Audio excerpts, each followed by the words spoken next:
January show. He couldn't make it back last month, so he came back tonight to give you all 10 minutes of hilarity. So give it up for Willis. Hello everyone, how you guys doing tonight? Look at this amazing stage. Welcome to my barn.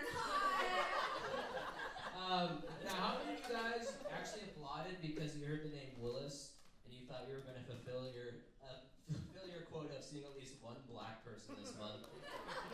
Welcome to White Chico. Hi, everybody. Chico's all white. That's how we do things here. That's how like professional, like rich white business men talk to. They're like, "Hi, how you doing there, John? Have a great fiscal quarter. Synergy. It's so funny."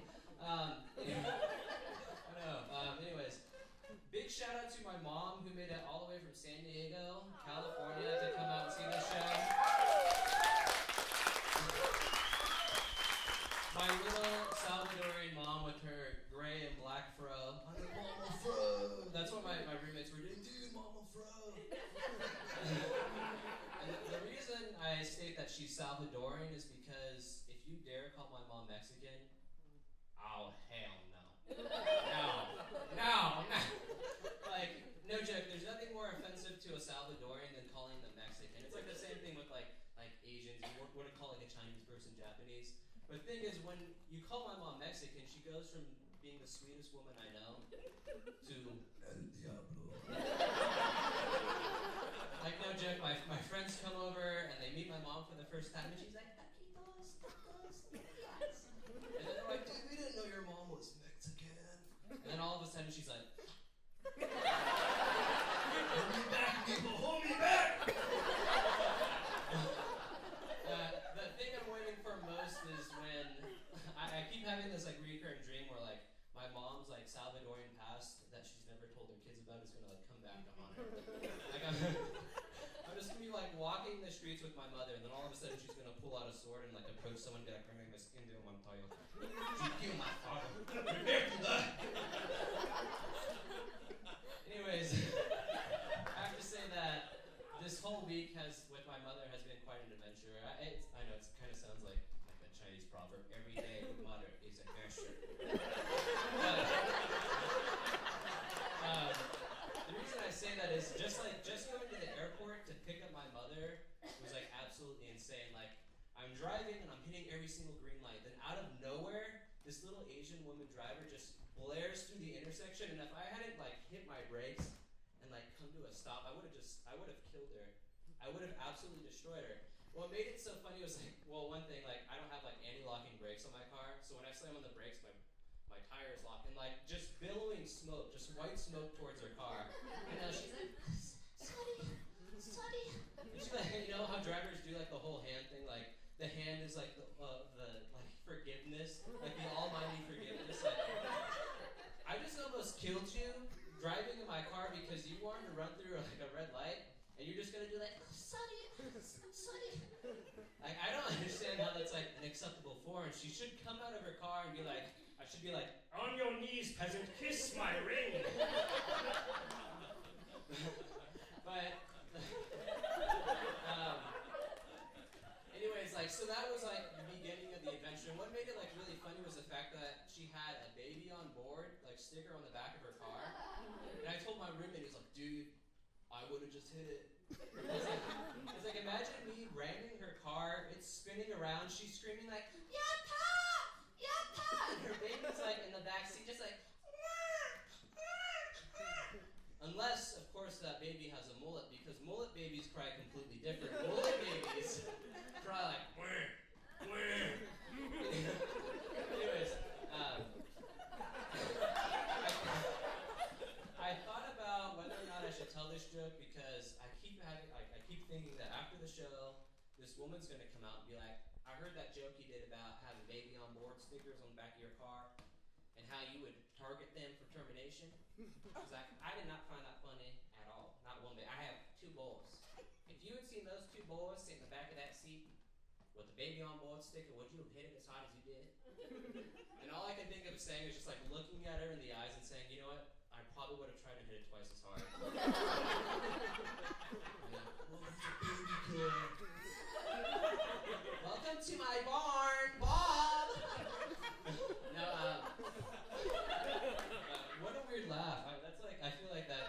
whole mood of like this eerie like country scene. Like when you hear about like girls like being attacked going down like the train tracks, that's what you hear when you're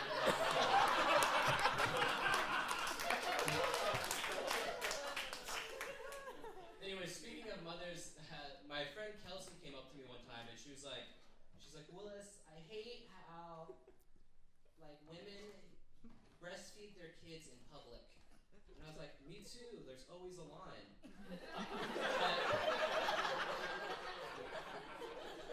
I mean, imagine that, like going to a grocery store and like you can just like buy boobs off the shelf. Like take it home, throw it in the freezer for 20 minutes, you know, take it out, pop open a cold one. I can already envision like the commercials. Like, I don't always drink boobs, but when I do, I drink those chichis. Okay,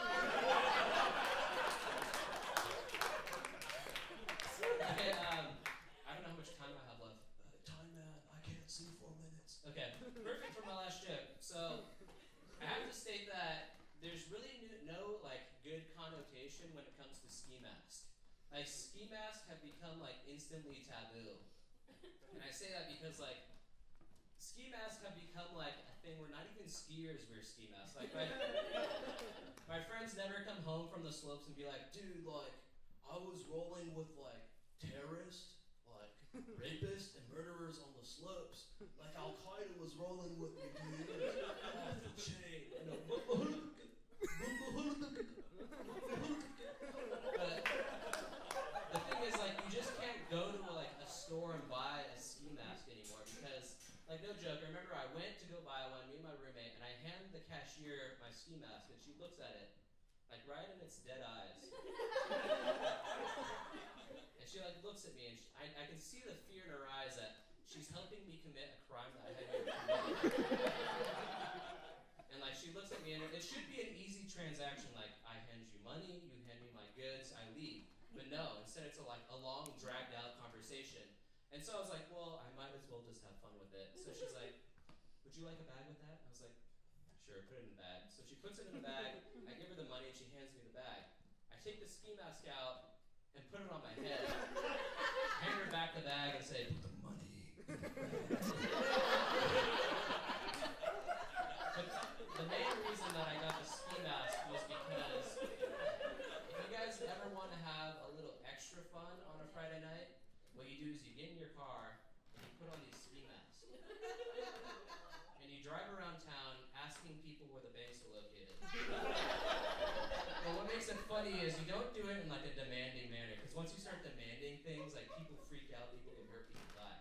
But when you're like really friendly about it, like people, there's like generally 3 types of reactions. Like either people are like really helpful. Like we had a girl come up to our car and she's like, yeah, you just want to go down 2nd, and then you're gonna turn on Main, and like Bank of America's right there. Like, first of all, I would never approach a car with 2 men wearing ski masks, asking where the banks are located. And then there's a second type of person where they're just like, they're really supportive. Like, they're supportive of your criminal actions. They're like, dude, do it! But lastly, there's the people who just don't know how to take a joke.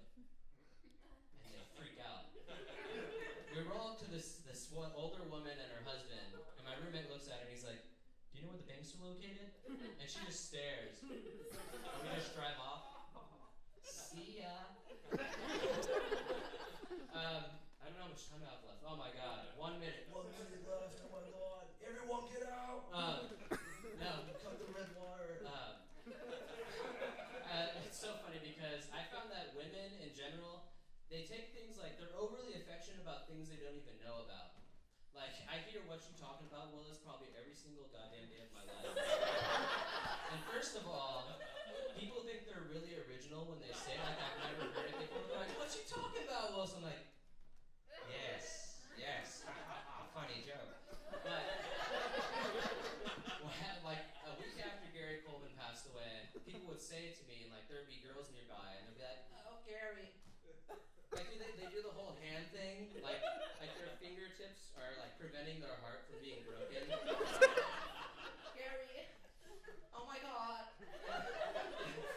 And they like look away, like they can't look at the words floating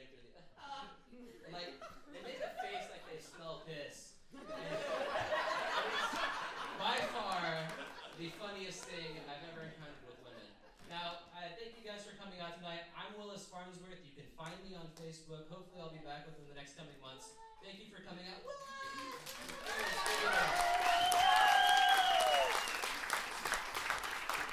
Give it up for Willis. All right, that's intermission. Make sure you